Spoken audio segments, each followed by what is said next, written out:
যাই হোক, আমাদের সকল কাজ শেষে এখনও শেষ হয়নি, তার মধ্যেও আমরা গরু সাইডটা উঠে ফেলাইছি। আর 2 সপ্তাহ পেটলে আরও আমরা সাইডটা উঠাবো। এখানে আছে 2টে গাভী 2টে আইরে। আর এই যে ম্যাটগুলো নিয়ে আসলাম, ম্যাট আরও আছে, সেগুলো এনে নেচাই দিতে হবে। আর আলো দরজা মানে দিয়ে আসলাম আমরা আজকে টোটালে যাই মিলে। গরুর ফাউটাও সব দিয়ে দিস, ওর নুক টুক জানে যা আছে ওর দুটো সাবান আছে। তারপরে আলো যাই হোক, এইভাবে ওনার আমাদের আশা অনুরূপভাবে শুরু করলাম। হলো আজকে আমাকে খামারের প্রথম দিন, মানে গোল করার পরে আমরা আজকে আলো গরু উঠলাম, 2টে গাভী 2টে আইরে। আর তো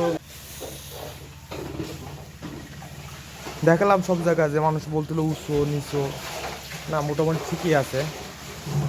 আর ম্যাট আরোগুলো লেসানো নেই, এগুলো সাইডে রয়েছে। আর নেট আনা হয়েছে, আর দরজা তো বানাই দিয়েছি। দরজা একটা বেশি অ্যামাউন্ট লাগিয়েছে, হিসেব ছাড়া বেশি, যেহেতু জিআই দিয়ে করা। আর সারাদিনে মৎস্য খামারের খাবার টাবার দিয়া অনেকগুলো কাজ হচ্ছে, সব কাজ শেষ। এখন এইখানে মশারি বাঁধ আর দরজা, এই দরজা দিয়ে মোটামুটি দরজা বিশেষ করে গরু আরও উঠায়নি। এর কারণ হলো কি, দরজা ডাউনও ঠিক মতন করা হয়নি, এই কারণে এই জন্য। হলো আমার ছোটো আইডিয়া, এটা হলো বড়ো আইডিয়া। আর এর সাথে বড়ো সাইডে হয়তো আসবে তোমার বান্দর গরুগুলো, কিন্তু যার যার দুর্বাস হয়ে যাবে।